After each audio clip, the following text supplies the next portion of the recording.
Hello दोस्तों, मेरा नाम है हिमांशु राज चौधरी और आप देख रहे हैं हमारा चैनल दरोगा जी। एक बार फिर से स्वागत है आप सभी का हमारे इस चैनल दरोगा जी में।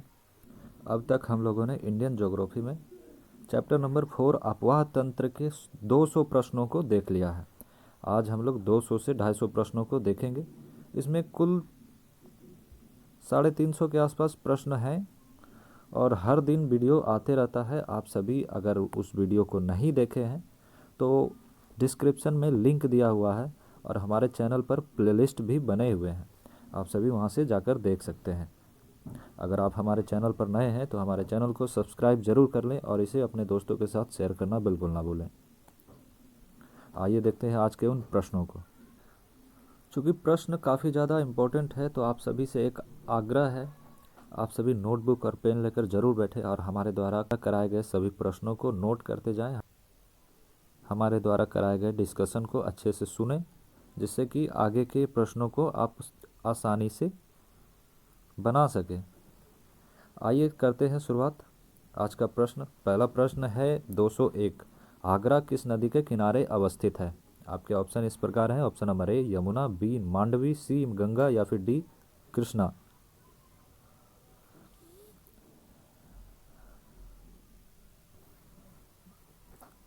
तो आगरा यमुना नदी के तट पर अवस्थित है। ऑप्शन नंबर ए सही है। अगला प्रश्न 202। पंजी किस नदी के किनारे अवस्थित है? Option number A Mandavi, B Indravati, C Hindon या फिर डी दूधगंगा। देखिए दोस्तों, गोवा की जो राजधानी है वो है पणजी।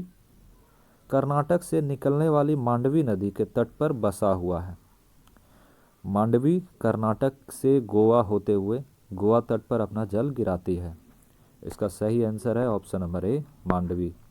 अगर समझ नहीं आया हो तो एक बार फिर से रिपीट कर लीजिए, आप लोग देख लीजिए वीडियो बैक करके। आइए बढ़ते हैं आगे के प्रश्नों की ओर। प्रश्न संख्या 203। ग्वालियर किस नदी के किनारे अवस्थित है? ऑप्शन नंबर ए दूध नदी, बी चंबल, सी हिंडन या फिर डी मांडवी। तो इसका सही आंसर है ऑप्शन नंबर बी चंबल। देखिए, मध्य प्रदेश का ग्वालियर और राजस्थान का कोटा चंबल नदी के किनारे अवस्थित है। अगला प्रश्न 204। सांची किस नदी के किनारे अवस्थित है?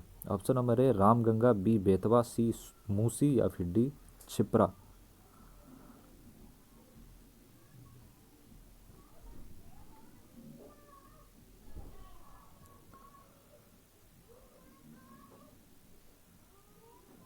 देखिए, सांची जो कि मध्य प्रदेश में है और विदिशा मध्य प्रदेश, ये सभी बेतवा नदी के किनारे अवस्थित है। बेतवा नदी।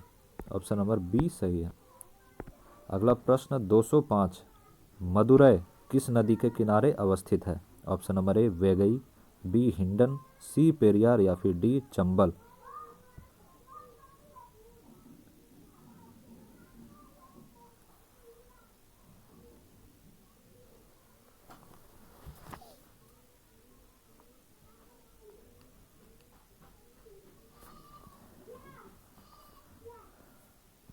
तो मदुरै वेगई नदी के किनारे अवस्थित है और वेगई के बारे में आपको पता ही है, मैंने बताया ही है कि भारत की प्रमुख नदियों के संदर्भ में, छोटी मोटी नहीं, प्रमुख नदियों के संदर्भ में अगर पूछा जाए तो सबसे दक्षिणतम, यानी भारत की सबसे दक्षिणतम नदी वेगई है। नोट कर लीजिएगा आप लोग। अगला प्रश्न देखिए 206। कोलकाता किस नदी के किनारे अवस्थित है? पता ही होगा। ऑप्शन देखते हैं। ऑप्शन नंबर ए है मंदाकिनी, बी इंद्रावती, सी हुगली या फिर डी दामोदर।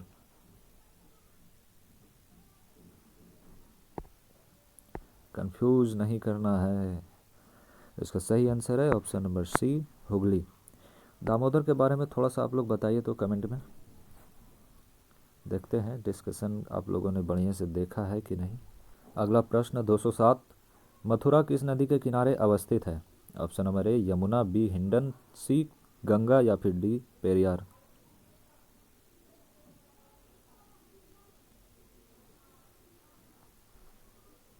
इसका सही आंसर है option number A Yamuna. Mathura Yamuna के किनारे अवस्थित है। अगला प्रश्न 208। कानपुर किस नदी के किनारे अवस्थित है? Option number A Ganga, B Yamuna, C Hindon या फिर डी पेरियार। आप सभी को इसका आंसर पता ही होगा। इसका सही आंसर है ऑप्शन नंबर ए गंगा नदी। और कानपुर गंगा नदी के तट पर बसा हुआ सबसे बड़ा शहर है, सबसे बड़ा शहर है। आइए बढ़ते हैं आगे के प्रश्नों की ओर। प्रश्न संख्या 209, लुधियाना किस नदी के किनारे अवस्थित है? Option number A Beas, B Jhelum, C Ravi या फिर डी सतलज। लुधियाना सतलज नदी के किनारे अवस्थित है, ऑप्शन नंबर डी सही है। अगला प्रश्न 210, श्रीरंगपट्टम किस नदी के किनारे अवस्थित है? ऑप्शन नंबर ए है गोदावरी, बी कावेरी, सी हेमावती या फिर डी संकोश।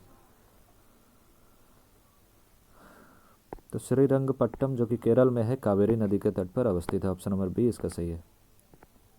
अगला प्रश्न 211, नासिक किस नदी के किनारे अवस्थित है? Option number A Godavari, B Krishna, C Mandavi या फिर डी कावेरी।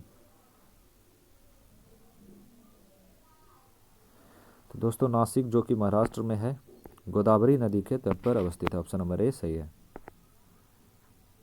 अगला प्रश्न 212, लखनऊ किस नदी के किनारे अवस्थित है? Option number A Yamuna, B Ganga, C Gomti या फिर डी गोमल।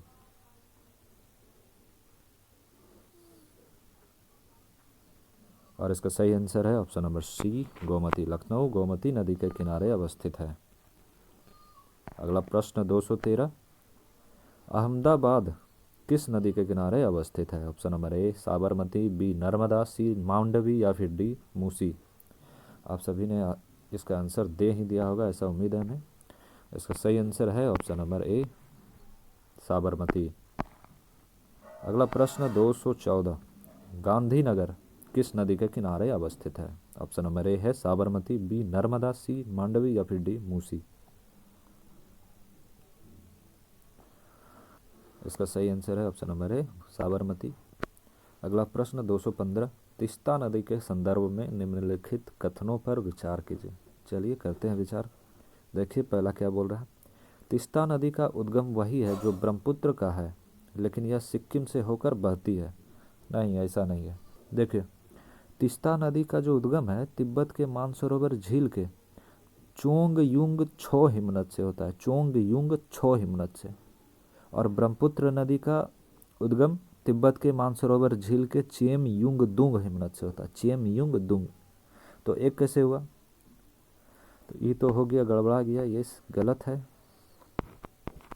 दूसरा देखते हैं क्या है, रंगीत नदी की उत्पत्ति सिक्किम में होती है और यह तीस्ता नदी की एक सहायक है।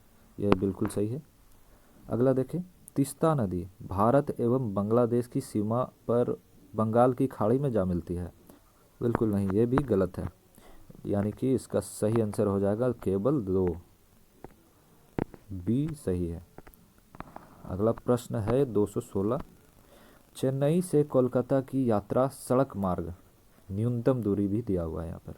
चेन्नई से कोलकाता की यात्रा सड़क मार्ग के द्वारा न्यूनतम दूरी से करने पर नदियों की उपस्थितियाँ का सही क्रम कौन सा होगा? तो इसका आंसर हम बता देते हैं, आप सभी नोट कर लेंगे अच्छे से जिससे कि आपको याद हो जाए। इसका सही आंसर हो जाएगा ऑप्शन नंबर सी पेन्नेरू, फिर कृष्णा, फिर गोदावरी, फिर महानदी, फिर स्वर्णरेखा। इससे होते हुए अगर आप जाइएगा चेन्नई से कोलकाता सबसे कम दूरी पड़ेगी नदियों के संदर्भ में। अगला प्रश्न 217, तेल नदी निम्नलिखित में से किस नदी की सहायक नदी है? ऑप्शन नंबर ए है बागमती, बी घाघरा, सी गंडक, डी कमला या फिर डी उपर्युक्त में से कोई नहीं या एक से अधिक। तो आप लोगों को बता ही दिए हैं सभी सहायक नदियों के बारे में। आशा करते हैं आप इसका सही आंसर दे देंगे। तो तेल महानदी की सहायक नदी है, ऑप्शन में तो कहीं नहीं है। इसका सही आंसर है ऑप्शन नंबर ई, उपर्युक्त में से कोई नहीं है। अगला प्रश्न 218, भेड़ाघाट पर कौन सा जलप्रपात अवस्थित है? ऑप्शन नंबर ए है धुआंधार, बी दुग्धधारा, सी कपिल धारा या फिर डी चचाई। तो भेड़ाघाट पर जो जलप्रपात अवस्थित है वो है धुआंधार जलप्रपात, ऑप्शन नंबर ए सही है। अगला प्रश्न 219, बांग्लादेश में प्रवेश करने के बाद गंगा नदी को निम्नलिखित में से किस नाम से जाना जाता है? आप सभी को पता ही है। बिना किसी देरी के इसका सही आंसर है ऑप्शन नंबर बी पद्मा। अगला प्रश्न 220, इसमें पूछ रहा है कौन सा सही सुमेलित है। इसमें ऑप्शन नंबर ए है इंद्रावती। इंद्रावती देखिए गंगा की ही सहायक नदी है। इंद्रावती गंगा की सहायक नदी है और राज्य इसका झारखंड नहीं, झारखंड नहीं होगा। इंद्रावती छत्तीसगढ़ राज्य से संबंधित है, यानी कि इंद्रावती छत्तीसगढ़ राज्य में बहती है। दूसरा दिया हुआ है भीमा, भीमा तमिलनाडु, नहीं ये भी गलत है। तीसरा दिया हुआ है लूनी, लूनी राजस्थान, बिल्कुल सही है, ये सही है। और आगे का भी देख लेते हैं। अगला है घाट प्रवाह केरल, केरल नहीं इसका कर्नाटक होगा, ये भी गलत है, यानी कि इसका सही answer option number C Luni.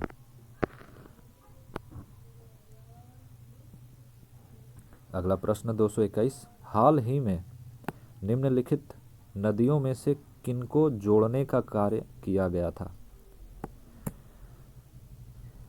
Option number ए है कावेरी और तुंगभद्रा, बी है गोदावरी और कृष्णा, सी है महानदी और सोन, डी है नर्मदा और ताप्ती। इसका सही आंसर है ऑप्शन नंबर बी गोदावरी और कृष्णा। अगला प्रश्न 222, निम्नलिखित में से कौन सी नदी ब्रह्मपुत्र की सहायक है। पहला है दिबांग, दूसरा है कामेंग, तीसरा है लोहित। आपको बताना है कौन कौन सी है।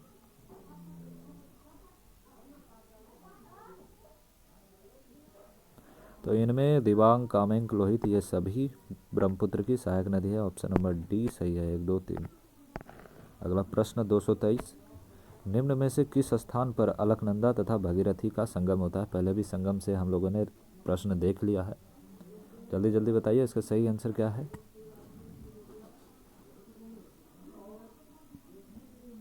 तो अलकनंदा और भगीरथी जहाँ मिलती है उन्हें देवप्रयाग के नाम से जानते हैं। ऑप्शन नंबर डी सही है। अगला प्रश्न है 224, निम्नलिखित नदियों पर विचार कीजिए। बराक, लोहित, सुबनसिरी। दिया गया है कि इनमें कौन सी नदी अरुणाचल प्रदेश से होकर बहती है। इसमें जो लोहित है और सुबनसिरी है ये दोनों अरुणाचल प्रदेश से होकर बहती है, ये दोनों बहती है, मगर यहाँ पर जो बराक है ये नहीं बहता है। बराक मणिपुर, नागालैंड, मिजोरम, असम जैसे राज्यों में बहता है, परंतु अरुणाचल प्रदेश जो यहाँ पर दिया हुआ है अरुणाचल प्रदेश में नहीं बहता है, यानी कि इसका सही आंसर 2 और 3 होगा। ऑप्शन नंबर बी सही है।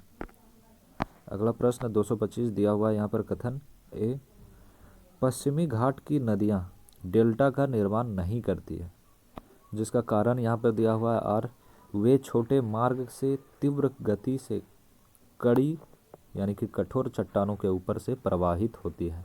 तो इसमें कथन और कारण दोनों सही है, यानी कि इसका सही आंसर ए हो जाएगा। ए और आर दोनों सही है, आर ए की सही व्याख्या करता है। आप सभी को डिस्कशन में इसकी भली भांति जानकारी मिल ही गई है। आइए देखते हैं अगला प्रश्न। प्रश्न संख्या 226, सूची 1 को सूची 2 से सुमेलित करना है। एक तरफ जलप्रपात है, दूसरी तरफ नदी दिया हुआ है। आपको बताना है कौन सी जलप्रपात किस नदी पर अवस्थित है। यहाँ पर दिया हुआ है ऑप्शन नंबर ए दूध सागर। दूध सागर जलप्रपात मांडवी नदी पर अवस्थित है। डुडुमा जलप्रपात मुचकुंड नदी पर है। गोकाक जलप्रपात घाट प्रवाह पर है। जोग शरावती पर, यानी इसका सही आंसर है 4 2 1 3। इसका सही आंसर ऑप्शन नंबर ए हो जाएगा, 4 2 1 3।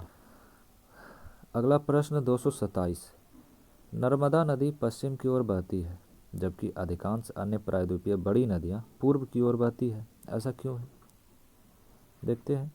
पहला दिया हुआ यह एक रेखीय विभ्रंश यानी कि रिफ्ट घाटी में विस्तृत है, सही है। दूसरा देखिए, यह विंध्य और सतपुड़ा के बीच बहती है, ये भी सही है। तीसरा देखिए, भूमि का ढलान मध्य भारत से पश्चिम की ओर, नहीं ऐसा कुछ नहीं है। लेकिन इसमें आपको सटीक जो है ना ऑप्शन नंबर 1 है, इसका सही आंसर ए हो जाएगा, केवल 1। अगला प्रश्न 228 पूछ रहा है निम्न में से कौन सुमेलित है, कौन सही सुमेलित है। आपको ये बताना है। एक तरफ झील है, दूसरी तरफ उसकी अवस्थिति है।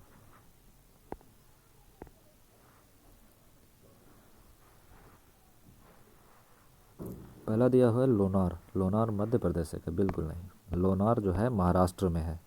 दूसरा दिया हुआ है नक्की। नक्की गुजरात में है? नहीं, नक्की जो है राजस्थान में स्थित है। तीसरा दिया हुआ है कोलेरू। कोलेरू आंध्र प्रदेश में, बिल्कुल ये सही है। चौथा दिया हुआ है पुलिकट। पुलिकट केरल में है क्या? बिल्कुल नहीं, आंध्र प्रदेश और तमिलनाडु के सीमा पर अवस्थित है। आंध्र प्रदेश और तमिलनाडु के सीमा पर। तो यह भी गलत है, यानी इसका सही आंसर है ऑप्शन नंबर सी, कोलेरू।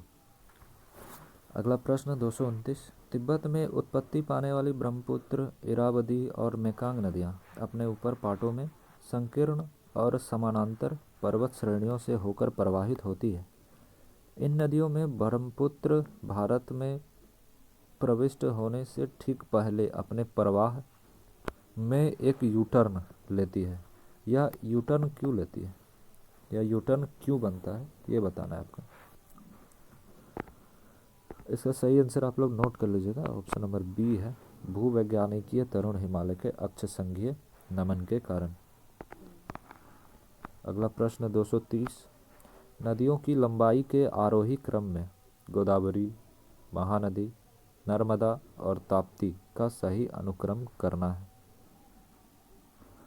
तो इसका सही आंसर हो जाएगा option number B, Godavari, Narmada, Mahanadi, Tapti. देखिए, गोदावरी की जो लंबाई है वो है 1465 किलोमीटर। नर्मदा की लंबाई 1312 किलोमीटर है। महानदी की लंबाई 851 किलोमीटर है। वही ताप्ती की 724 किलोमीटर है। तो इसी वजह से ऑप्शन नंबर बी सही है। अगला प्रश्न 231। इसमें आपको बताना है निम्नलिखित में से कौन सा सही नहीं है। ऑप्शन नंबर ए, महानदी का उद्भव छत्तीसगढ़ के पठार से होता है, सही है।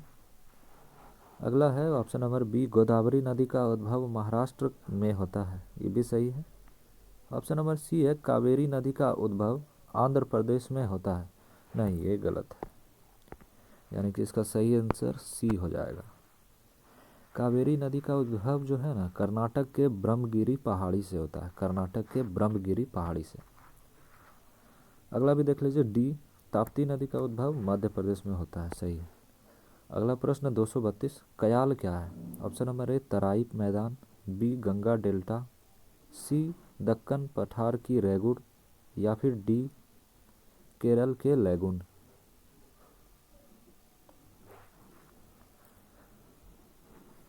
इसके बारे में पहले भी आप लोग जान चुके हैं, तो इसका सही आंसर है option number D, lagoon, Kerala के लैगून से। अगला प्रश्न 233। निम्नलिखित कथनों पर विचार कीजिए। पहला है, केरल में पूर्व की ओर प्रवाहित होने वाली नदियां नहीं हैं, नहीं ऐसा नहीं है। भवानी और कवानी वे प्रमुख नदियां हैं जो केरल में पूर्व की ओर बहती है, तो ये तो गलत हो गया। अगला है, मध्य प्रदेश में पश्चिम की ओर प्रवाहित होने वाली नदियां नहीं हैं, ये भी गलत है। नर्मदा, ताप्ती वे नदियां हैं जो पश्चिम की ओर बहती है मध्य प्रदेश में, तो ये भी गलत है, यानी इसका सही आंसर हो जाएगा ऑप्शन नंबर डी, ना तो एक ना तो दो, कोई सही नहीं।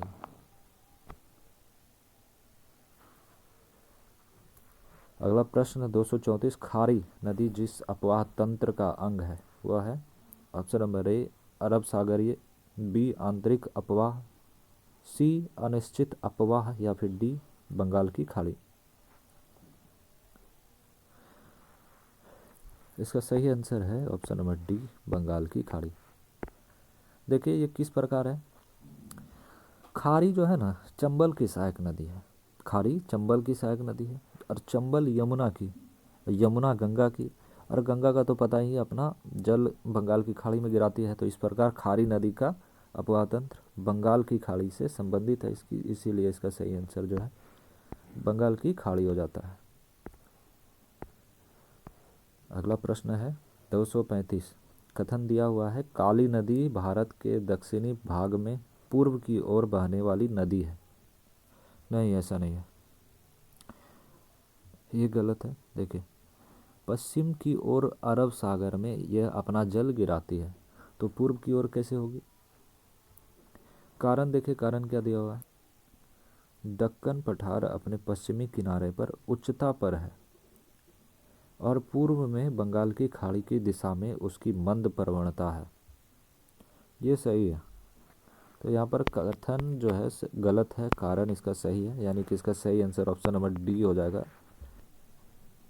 अगला प्रश्न 236, सूची 1 और सूची 2 का मिलान कीजिए और सूचियों के नीचे दिए गए कूट का प्रयोग करके सही उत्तर को चुनना है। पहला है यहाँ पर बैतूल। बैतूल जो है ताप्ती नदी से संबंधित है, यानी कि बैतूल के समीपवर्ती नदी ताप्ती है। दूसरा दिया हुआ है जगदलपुर, यह इंद्रावती नदी से संबंधित है। जबलपुर दिया हुआ है, यह है नर्मदा नदी से संबंधित, उज्जैन क्षिप्रा नदी। तो इसका सही आंसर है 4 1 2 3, 4 1 2 3, ऑप्शन नंबर बी सही है। अगला प्रश्न 237, भारत में उत्तर से दक्षिण की ओर जाते हुए नीचे दी गई नदियों का निम्नलिखित में से सही अनुक्रम कौन सा है। यह सभी ऑप्शन में जो दिया हुआ है ना, ये सभी सिंधु की सहायक नदियां हैं और इसमें उत्तर से दक्षिण की ओर है, यानी कि इसका सही आंसर है option number B, Shyok, Zanskar, Spiti, Sutlej. अगला प्रश्न 238, निम्नलिखित में से कौन सा युग्म सुमेलित है। एक तरफ जलप्रपात है, दूसरी तरफ नदी है।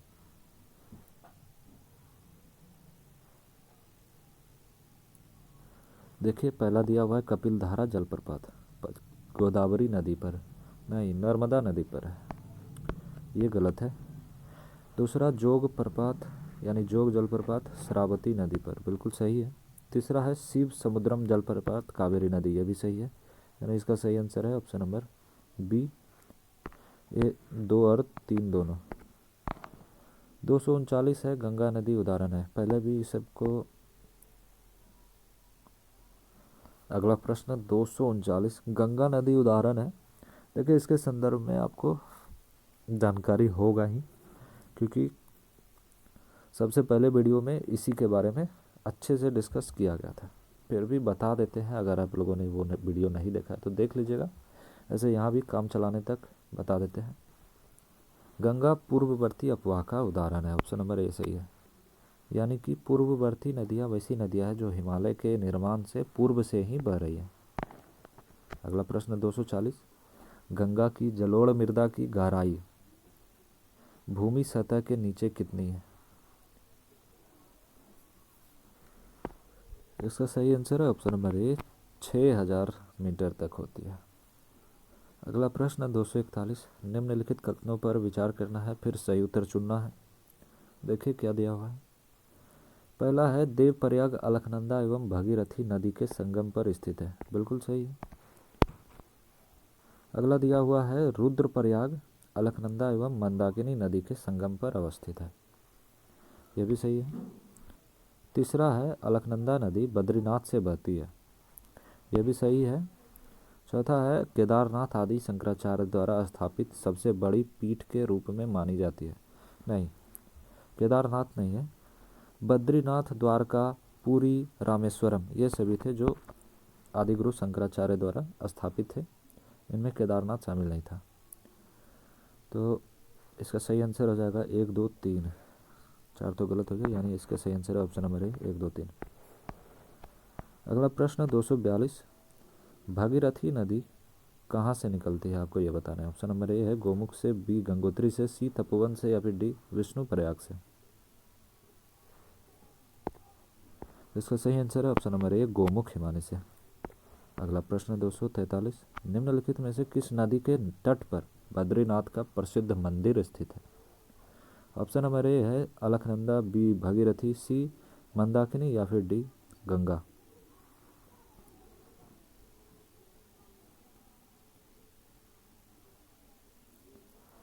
इसका सही आंसर है ऑप्शन नंबर ए अलकनंदा। अगला प्रश्न 244, गंगा नदी की एकमात्र सहायक नदी जिसका उद्गम मैदान में है उसे चिन्हित करना है।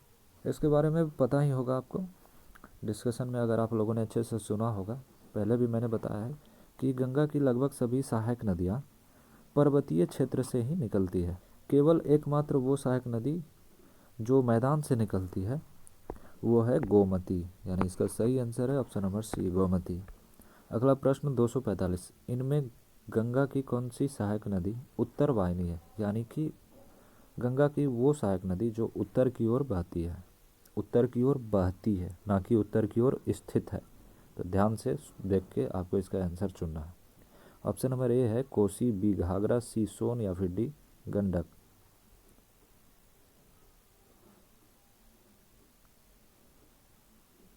तो इसमें देखिए कोसी, घाघरा, गंडक ये सभी जो है ना उत्तर से आकर मिलती है, यानी कि गंगा के उत्तरी भाग में है, लेकिन ये बहती किधर है, दक्षिण में, यानी दक्षिण वाहिनी है। और ये जो सी नंबर है सोन, ये दक्षिण में है और ये उत्तर की ओर बहती है, यानी कि उत्तर वाहिनी है। इसका सही आंसर है ऑप्शन नंबर सी, सोन। आशा करते हैं आप सभी को हम समझा पाए होंगे अच्छे से। अगला प्रश्न 246, निम्नलिखित में से कौन सी नदी में बाएं से, नहीं यहाँ पर सही कीजिएगा थोड़ा सा, निम्नलिखित में से कौन सी नदी गंगा में बाएं से नहीं मिलती है। आपके ऑप्शन इस प्रकार है, ऑप्शन नंबर ए है गोमती, बी है घाघरा, सी है कोसी या फिर डी सोन।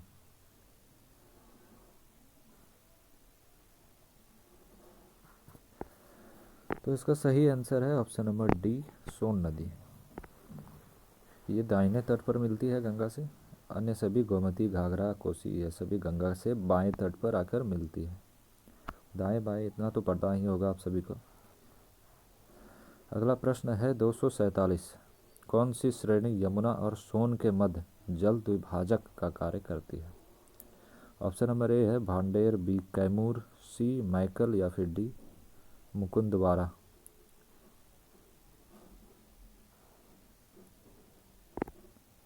तो यमुना और सोन में जो जल द्विभाजक का काम करती है, यानी कि जल विभाजक का कार्य करती है, वो है ऑप्शन नंबर बी कैमूर की पहाड़ी।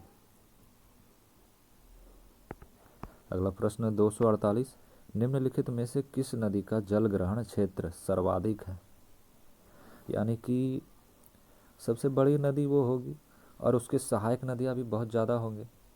तो ऐसे में आपको बताना है सबसे बड़ी जो जल ग्रहण की सर्वाधिक क्षमता रखने वाली नदी है वो कौन सी है। ऑप्शन नंबर ए है महानंदा, बी सोन, सी रामगंगा या फिर डी गंडक।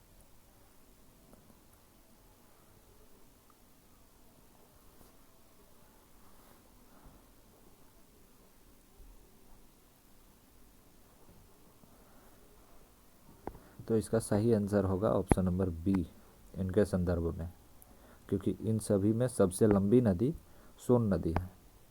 अगला प्रश्न 249, मोरीबंद डेल्टा निम्नलिखित में से किस डेल्टा का एक उपविभाग है। Option number A Krishna Godavari delta, B Mahanadi delta, C Bengal delta या फिर डी कावेरी डेल्टा। तो इसका सही आंसर हो जाएगा option number C, Bengal delta. Moribund delta Bengal delta का उपविभाग है। आइए देखते हैं आज का वो आखिरी प्रश्न, प्रश्न संख्या 250, निम्नलिखित में से कौन सी एक नदी भारतीय गंगा की बेसिन का हिस्सा नहीं है। ऑप्शन नंबर ए पुनपुन नदी, बी अजय नदी, सी जलांगी नदी या फिर डी जोंक नदी। प्रश्न काफ़ी ज़्यादा इम्पोर्टेंट है, VVI मार्क करके आप सभी इसे अच्छे से नोट कीजिएगा और 3-4 बार रिपीट कीजिएगा तो याद हो ही जाएगा।